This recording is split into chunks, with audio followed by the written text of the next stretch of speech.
Ô, gente, bom dia. Tô aqui. Tudo bem?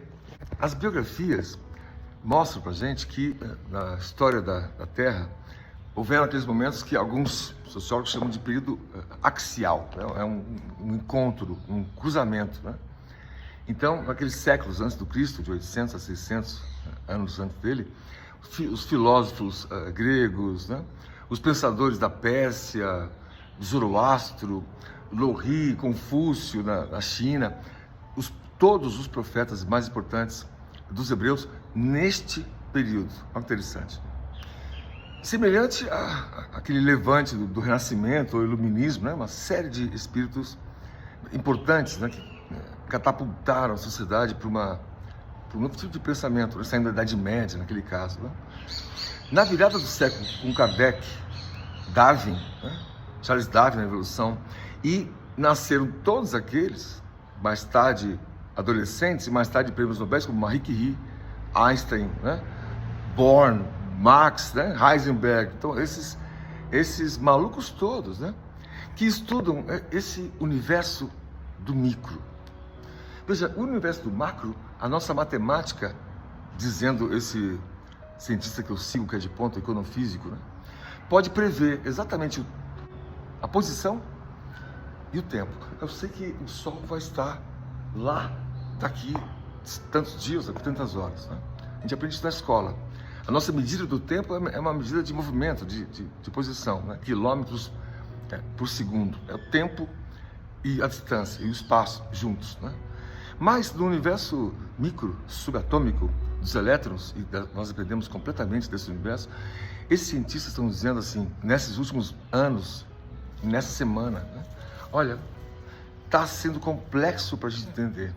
Porque essa função de onda, que é uma equação, porque prevê que os elétrons não se comportam só como partículas, né? Como se fosse uma esferazinha, né? Eles se comportam também como onda, né? Então eles têm uma dupla personalidade, tá vendo? Até o elétron tem um probleminha de dupla personalidade, né? Mas, brincadeiras à parte, essa função de onda, aquela letra grega psi, que é um garfinho tridente, bem a propósito mesmo, né? Tem a ver porque é difícil, é danado de entender para esses caras que são especialistas. Imagina, eu assisto o canal dele, né? Todos os vídeos para aprender, ele é professor, né? Do maior Instituto de Matemática do nosso país, e eu não entendo nada, mas já fico maravilhado, né? E ele tem dito no vídeo de ontem, né, que a função de onda para eles todos, até pouco tempo atrás, era somente uma expressão matemática, para que fechava a conta, porque nesse universo quântico, o elétron surge lá, ou surge lá, sem que eles possam ter essa certeza, como se tem com o Sol ou com a Lua. Se ele sabe a posição do elétron, não sabe o tempo, quando ele vai estar lá. Se eles sabem o tempo, a velocidade do elétron, eles não sabem a posição, eu não sei para onde ele está indo, se ele está voltando, se ele está indo, né? O danado se esconde, né? Então, era uma expressão matemática para ter um pouco mais de grau de certeza nos princípios da incerteza. Eu não sei como é que vai aparecer, né? Extrapolando, o universo foi criado, o Big Bang, dizem, era a partir do nada. Tinha um nada antes, que no Livro dos Espíritos diz que o nada não existe. E, num fenômeno de flutuação quântica, um elétron surgiu. Foi assim que a partícula elementar, né, a singularidade, né, provocou o nascimento de tudo. Veja que falta entender tanta coisa ainda, né? Mas, o que eu quero dizer, para não ser tão chato assim, que eles têm dito, então, portanto, que essa função de onda não é, pelas experiências que têm feito, de 2011, especialmente, 3 caras para cá, só um componente matemático. No racionalismo deles, e diversos deles ateus, tendo que aceitar uma realidade atômica, né, de uma função de onda que sim existe de verdade, mostrando, eles dizendo, que a realidade não é só essa que a gente vê. Vários desses caras, feras, adoram filmes como Matrix, porque discutem a possibilidade quântica, atômica, né, de a gente viver uma certa realidade, um programa de computador. Então, né, sem entrar nessa seara, mas sabemos que não é isso, né? Mas sabemos que somos gerenciados pelo Pai, com o coração, né? Não a esmo, né? Portanto, complexidade, ele diz, tem sido a palavra-chave para aprender que existe uma matéria mais quintessenciada, né? Existe um mundo que nós, espiritualistas, chamamos essa função de onda real, né, de mundo espiritual. Jesus chamava de vida eterna. Então isso comprova o Cristo. É uma realidade além dessa que nossos olhos podem ver e tocar com os sentidos, né?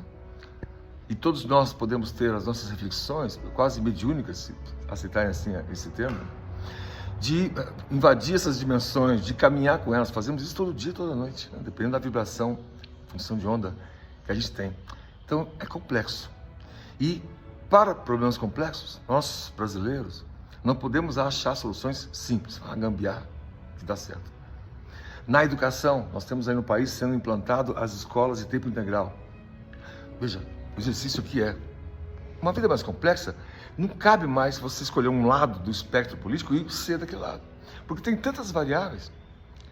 Então, veja, nas empresas, o exercício é, se você é empresário e diante do problema complexo de aliar teu coração com a necessidade de montão de demitir metade da tua força de trabalho, o exercício é, pense que Jesus é o gestor dessa empresa. Como ele faria as demissões?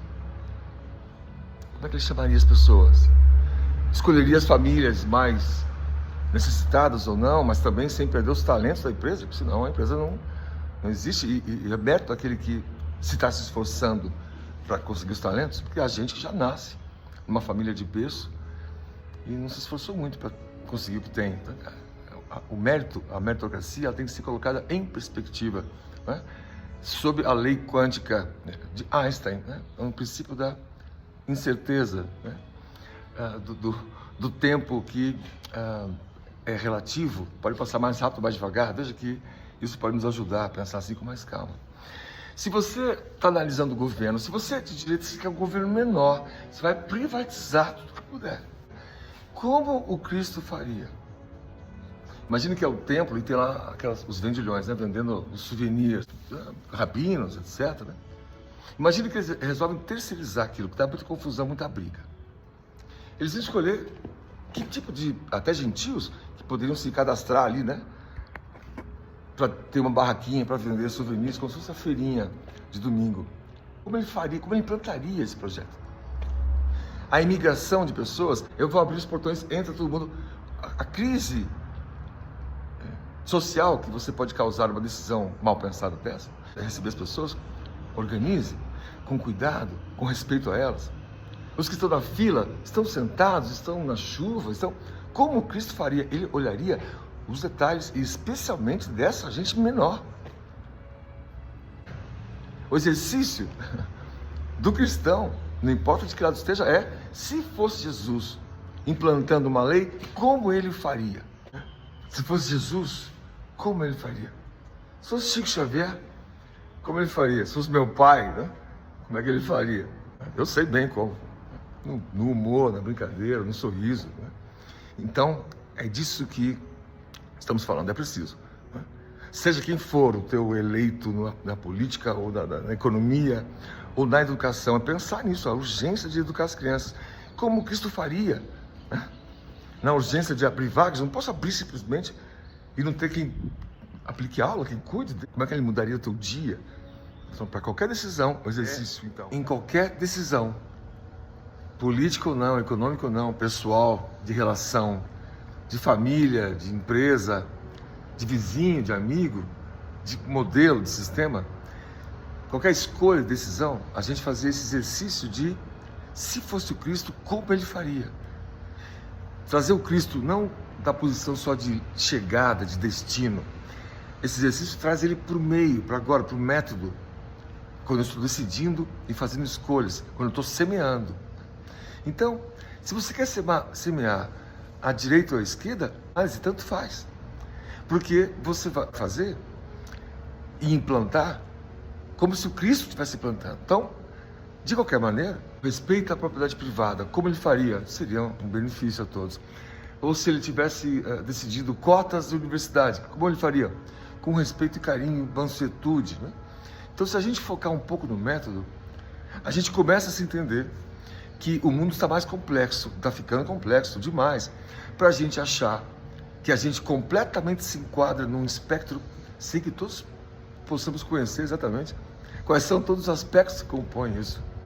Qual bandeira que eu vou defender? Nós defendemos o Cristo.